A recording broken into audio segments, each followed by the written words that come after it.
ಗೆಳೆಯರೇ, 15 ಕ್ಷೇತ್ರಗಳ ಉಪಚುನಾವಣಾ ಕಣ ದಿನದಿಂದ ದಿನಕ್ಕೆ ರಂಗೇರ್ತಾ ಇದೆ. ಪ್ರಚಾರದ ಭರಾಟೆ ತೀವ್ರಗೊಂಡಿದೆ. ಪರಸ್ಪರ ಆರೋಪ ಪ್ರತ್ಯಾರೋಪಗಳು, ಕಾಲೆಳೆಕೊಳ್ಳೋ ಚಟುವಟಿಕೆಗಳು, ತಂತ್ರ ಪ್ರತಿತಂತ್ರಗಳು ಕೂಡ ತೀವ್ರವಾಗ್ತಾ ಇವೆ. ಈ ಮಧ್ಯೆ ಕಾಂಗ್ರೆಸ್ ಹಾಗೂ ಬಿಜೆಪಿ ಎರಡೂ ಪಕ್ಷಗಳು ಬಂಡಾಯದ ಬಿಸಿಯನ್ನು ಅನುಭವಿಸುತ್ತಿದ್ರೆ 2 ಕ್ಷೇತ್ರಗಳಲ್ಲಿ ಜೆಡಿಎಸ್ ಕಣಕ್ಕಿಳಿಸಿದ ಅಭ್ಯರ್ಥಿಗಳು ಕಡೆ ಕ್ಷಣದಲ್ಲಿ ಕೈಕೊಟ್ಟಿದ್ದಾರೆ. ಇನ್ನು ಶರತ್ ಬಚ್ಚೇಗೌಡ ಹಾಗೂ ಹೊಸಪೇಟೆಯ ಕವಿರಾಜ ಅರಸ್ ಬಿಜೆಪಿಯ ಬಂಡಾಯದ ಬಾವುಟ ಹಿಡ್ಕೊಂಡು ಆ ಕ್ಷೇತ್ರಗಳ ಅನರ್ಹ ಅಭ್ಯರ್ಥಿಗಳಿಗೆ ಇನ್ನಿಲ್ಲದ ತಲೆನೋವಿಗೆ ಕಾರಣರಾಗಿದ್ದಾರೆ. ಇನ್ನೊಂದು ಕಡೆ ಬಿಜೆಪಿಯ ಅತಿ ಬುದ್ಧಿವಂತ ಶಾಸಕ ಹಾಗೂ ಸಚಿವ ಮಾಧುಸ್ವಾಮಿ ತಮ್ಮ ನಾಲಿಗೆಯನ್ನು ಹರಿಬಿಟ್ಟು ಕುರುಬ ಸಮುದಾಯದ ಸಿಟ್ಟಿಗೆ ಕಾರಣವಾಗಿದ್ದರು.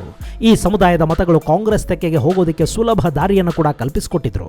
ಆದರೆ ಗೃಹ ಸಚಿವ ಬೊಮ್ಮಾಯಿ ಹಾಗೂ ಮುಖ್ಯಮಂತ್ರಿ ಯಡಿಯೂರಪ್ಪ ಅವರ ಮಧ್ಯಸ್ಥಿಕೆಯಿಂದ ಕನಕಪೀಠದ ಸ್ವಾಮಿಗಳು ಶಾಂತವಾಗಿರೋ ಹಾಗೆ ಕಾಣ್ತಾ ಇದೆ.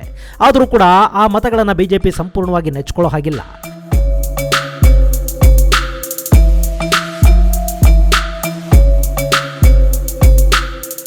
ಇನ್ನು ಇವತ್ತಿನ ಕ್ಷೇತ್ರ ಮಾಹಿತಿಯಲ್ಲಿ ನಾವು ರಾಣೆಬೆನ್ನೂರಿನ ವಿಷಯಕ್ಕೆ ಬರೋದಾದ್ರೆ, ಈ ಬಾರಿ ಕೂಡ ಕಾಂಗ್ರೆಸ್ ಹಾಗೂ ಬಿಜೆಪಿ ನಡುವೆ ನೇರ ಹಣಾಹಣಿ ಉಂಟಾಗಿದೆ. ಯಥಾ ಪ್ರಕಾರ ಈ ಬಾರಿನೂ ಕಾಂಗ್ರೆಸ್ ಕೋಳಿವಾಡ ಅವರಿಗೆ ಟಿಕೆಟ್ ಕೊಟ್ಟಿದೆ. ಬಿಜೆಪಿ ಅಲ್ಲಿ ಅನರ್ಹ ಶಾಸಕ ಶಂಕರ್ ಅವರಿಗೆ ಟಿಕೆಟ್ ತಪ್ಪಿಸಿ ಕಳೆದ ಬಾರಿ ಬಿಜೆಪಿಯಿಂದ ಸ್ಪರ್ಧಿಸಿ ಸೋತಿದ್ದ ಅರುಣ್ ಕುಮಾರ್ ಪೂಜಾರ್ಗೆ ಮತ್ತೆ ಟಿಕೆಟ್ ಕೊಟ್ಟು ಕಣಕ್ಕಿಳಿಸಿದೆ. ಹಾವೇರಿ ಜಿಲ್ಲೆಯ ತಾಲೂಕುಗಳ ಪೈಕಿ ಒಂದಾಗಿರೋ ರಾಣೆಬೆನ್ನೂರು ರಾಷ್ಟ್ರೀಯ ಹೆದ್ದಾರಿಯ ಪಕ್ಕದಲ್ಲೇ ಇರೋ ವ್ಯಾಪಾರಿ ಕೇಂದ್ರ ಕೂಡ. ಲಿಂಗಾಯತ ಹಾಗೂ ಕುರುಬ ಸಮುದಾಯದ ಪ್ರಾಬಲ್ಯವನ್ನು ಹೊಂದಿರೋ ಕ್ಷೇತ್ರ ಇದು. ಇಲ್ಲಿ ಯಾರು ಗೆಲ್ಲಬೇಕು, ಯಾರು ಸೋಲಬೇಕು ಅನ್ನೋದನ್ನ ಈ 2 ಸಮುದಾಯದ ಮತಗಳು ನಿರ್ಧಾರ ಮಾಡುತ್ತವೆ. ಕಳೆದ ಬಾರಿ ಬಿಜೆಪಿ ಹಾಗೂ ಕಾಂಗ್ರೆಸ್ ಎರಡೂ ಪಕ್ಷಗಳು ಲಿಂಗಾಯತ ಸಮುದಾಯದ ಅಭ್ಯರ್ಥಿಯನ್ನು ಕಣಕ್ಕಿಳಿಸಿದ್ವು. ಇವರಿಬ್ಬರು ಪೈಪೋಟಿ ನಡುವೆ ಕುರುಬ ಸಮುದಾಯದ ಆರ್ ಶಂಕರ್ ಕೆಜೆಪಿಯಿಂದ ಆರಿಸಿ ಬಂದಿದ್ರು. ಸುಮಾರು 2,23,000 ಮತದಾರರಿರೋ ಈ ಕ್ಷೇತ್ರದಲ್ಲಿ ಪುರುಷ ಮತದಾರರು 1,14,000 ಇದ್ರೆ 1,09,000 ಮಹಿಳಾ ಮತದಾರರಿದ್ದಾರೆ.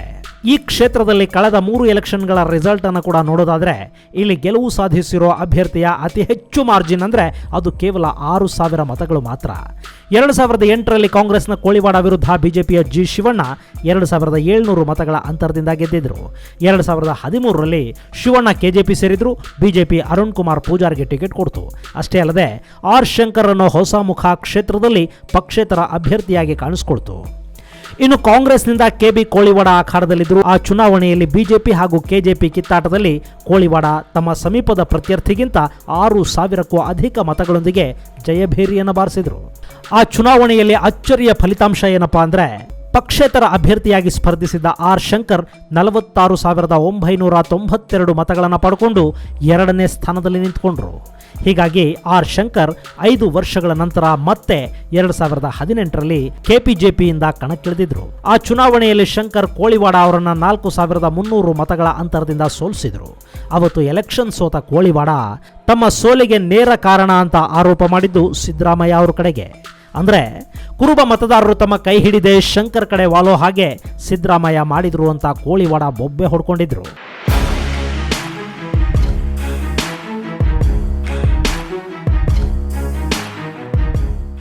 ಈಗ ನೋಡಿ, ಕಾಲಚಕ್ರ ಉರುಳಿದೆ, ಸಮಯ ಬದಲಾಗಿದೆ. ಅದೇ ಸಿದ್ದರಾಮಯ್ಯ ಕೋಳಿವಾಡ ಅವರನ್ನ ಗೆಲ್ಲಿಸೋ ಜವಾಬ್ದಾರಿಯನ್ನ ಹೆಗಲ ಮೇಲೆ ಹೊತ್ಕೊಂಡಿದ್ದಾರೆ. ರೆಡ್ಡಿ ಲಿಂಗಾಯತ ಕೋಮಿನ ಪ್ರಮುಖ ನಾಯಕರಾಗಿರೋ ಕೋಳಿವಾಡ ಇದು ನನ್ನ ಕೊನೆಯ ಚುನಾವಣೆ ಅಂತ ಘೋಷಿಸಿ ಈ ಬಾರಿ ನನಗೆ ಗೆಲುವಿನ ಉಡುಗೊರೆ ನೀಡಿ ಅಂತ ಮತದಾರರನ್ನ ಕೇಳ್ಕೊಳ್ತಾ ಇದ್ದಾರೆ.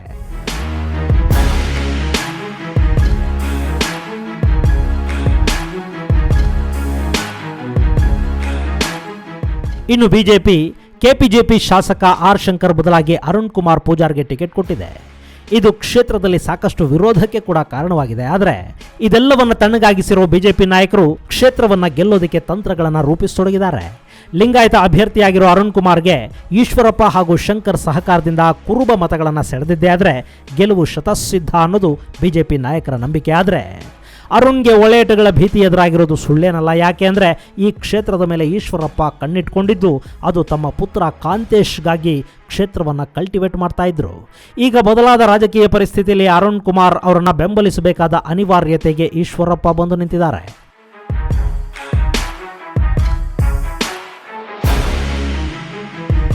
ಇದೆಲ್ಲದರ ಮಧ್ಯೆ ಎಲ್ಲ ಇದೆ, ಆದರೆ ಅಳಿಯನ ಬಾಯಲ್ಲಿ ಶನಿ ಕುಣಿತಿದೆ ಅನ್ನೋ ಹಾಗೆ ಮಾಧುಸ್ವಾಮಿ ಕುರುಬರ ವಿರೋಧ ಕಟ್ಕೊಂಡಿರೋದು ರಾಣೆಬೆನ್ನೂರು ಕ್ಷೇತ್ರದ ಚುನಾವಣೆ ಮೇಲೆ ಯಾವ ಪರಿಣಾಮ ಬೀರುತ್ತೆ ಅನ್ನೋದನ್ನ ಕಾದು ನೋಡಬೇಕು. ಕುರುಬ ಮತದಾರರು ಕೋಳಿವಾಡ ಪರ ನಿಂತಿದ್ದೇ ಆದರೆ ಇಲ್ಲಿನ ಲಿಂಗಾಯತ ಮತಗಳು ಯಡಿಯೂರಪ್ಪ ಅವರ ಹೆಸರಲ್ಲಿ ಅರುಣ್ ಕುಮಾರ್ ಪೂಜಾರ್ ಪರ ವಾಲುತ್ತವೆ. ಯಾಕೆಂದ್ರೆ ಈ ಬಾರಿ 8 ಕ್ಷೇತ್ರಗಳಲ್ಲಿ ಗೆಲ್ಲದೇ ಇದ್ರೆ ಯಡಿಯೂರಪ್ಪ ಮುಖ್ಯಮಂತ್ರಿ ಪದವಿಯನ್ನ ಕಳ್ಕೊಂಡು ಬಿಟ್ಟಾರು ಅನ್ನೋ ಭಯ ಲಿಂಗಾಯತರನ್ನ ಕಾಡದೇ ಇಲ್ಲ.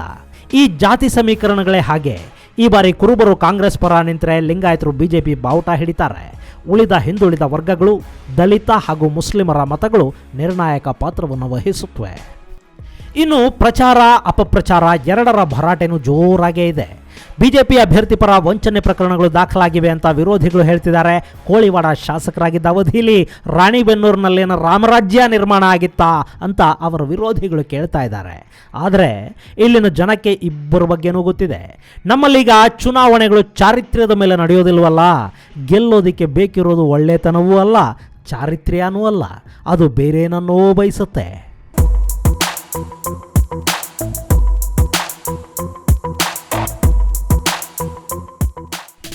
ಇನ್ನು ಜೆಡಿಎಸ್ನಿಂದ ಮಲ್ಲಿಕಾರ್ಜುನ ಹಲಗೇರಿ ಸ್ಪರ್ಧಿಸ್ತಾ ಇದ್ದು ಮೇಲ್ನೋಟಕ್ಕೆ ಇಲ್ಲಿ ಬಿಜೆಪಿ ಮತ್ತು ಕಾಂಗ್ರೆಸ್ ನಡುವೆ ನೇರ ಫೈಟ್ ಇರೋದು ಸ್ಪಷ್ಟ ಆಗ್ತಾ ಇದೆ. ಇಲ್ಲಿನ ಮತದಾರ ಯಾರ ಪರ ನಿಲ್ತಾನೆ ಅನ್ನೋದಕ್ಕೆ ಸ್ವಲ್ಪ ಕಾಲ ಕಾದು ನೋಡಬೇಕು. ಗೆಳೆಯರೇ, ಇದು ರಾಣಿಬೆನ್ನೂರು ಕ್ಷೇತ್ರದ ಚಿಕ್ಕ ಪರಿಚಯ.